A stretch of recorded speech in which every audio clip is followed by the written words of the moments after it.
குழந்தைக்கு பேர் வைக்க சொன்னாக்கா திராவிடன். இதுக்கு முன்னாடி வந்து திராவிட செல்வின்னு ஒரு பேர் வச்சாரு சார். நான் திராவிடம்னா ஏதோ சித்தாந்தத்தை பற்றி சொல்கிறாங்கன்னு நினச்சேன். அது ஒரு பேருன்றது எனக்கு இவர் பேர் வச்ச பிறகு தான் தெரிஞ்சிச்சு. உங்கள் குடும்பத்தில் புள்ள பிறந்தா மட்டும் தயாநிதி, இன்பநிதி, கலாநிதி, உதயநிதி வெறும் நிதியாக வைக்க வேண்டியது. ஊராம் பிள்ளைக்குனாக்கா திராவிடன். இப்படி திராவிடன் பேர் வச்சு விட்டு போகிற நீங்கள் அந்த பேர் வைக்க எவ்வளோ காசு வாங்கினீங்க?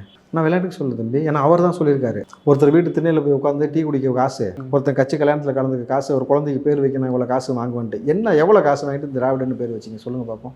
சொல்லுங்கள். திராவிடன் ஒரு பேர், இப்படி ஒரு பேர் எவனாவது வைப்பானா?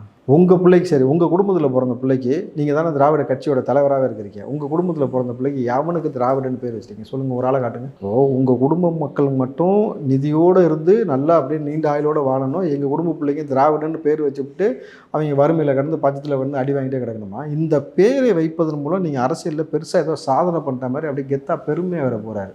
திராவிடன் ஒரு பேர் இது வரைக்கும் கேள்விப்பட்டிருக்கீங்களா? எந்த குழந்தைக்காவது திராவிடன் இது என்ன பேர்? எனக்கு புரியவே இல்லை சத்தியமாக. திராவிடன் ஒன்று இருக்கா இல்லையா அதுவே ஒரு சர்ச்சைக்குரிய வகையில் மாறி போய்கிட்டு இருக்கணும் பொழுது இந்த திராவிடன் பேர் வைக்கிறீங்க. அவனை இங்கிலீஷில் எப்படி கூப்பிடுவாங்க?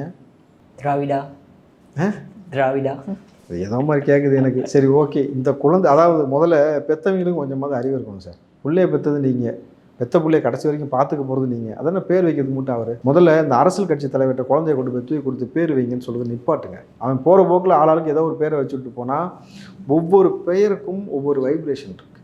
நீங்கள் ஒரு பெயர் வந்து சாதாரண விஷயம் கிடையாது. நீங்கள் ஆன்மீக ரீதியாக கூட எடுத்துக்கோங்க. ஒவ்வொரு பெயருக்கும் ஒரு அர்த்தம் இருக்கும். அந்த அர்த்தத்தை சொல்லி கூப்பிடும் பொழுது அது அவன் வாழ்க்கையில் இம்பேக்ட் ஆகும். அந்த இம்பேக்ட் வந்து அவனுடைய வளர்ச்சிக்கு வித்துடும். சரியில்லாத ஒரு பேரை வந்து ஒரு குழந்தைக்கு வைப்பினால அது ஒரு மோசமான ஒரு பின்னடைவை சந்திக்கும்.